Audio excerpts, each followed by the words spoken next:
আখেরাত শ্রেষ্ঠ, কিন্তু আমরা কোনটার পিছনে দৌড়াই? খালি দুনিয়া দুনিয়া, দুনিয়া কে মজা লে লো, দুনিয়া তোমারি হ্যায়, কিন্তু জান্নাত কে মজা লে লো, জান্নাত তোমারি হ্যায় ওইটা কয় না। আছে না নাই? দুনিয়ার পেছনে পাগল হয়ে আমরা পড়ে থাকি।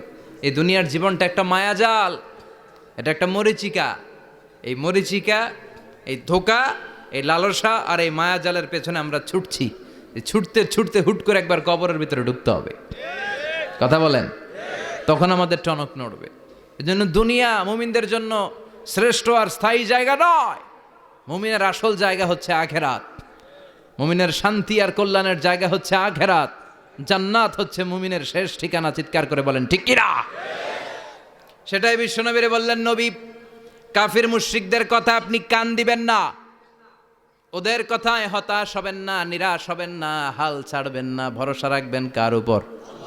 কারণ ওয়ালাল আখিরাতু খায়রুল লাকা মিনাল উলা, এই দুনিয়ার জীবন ক্ষণস্থায়ী জীবন, চিরকালীন জীবন হলো আখিরাত।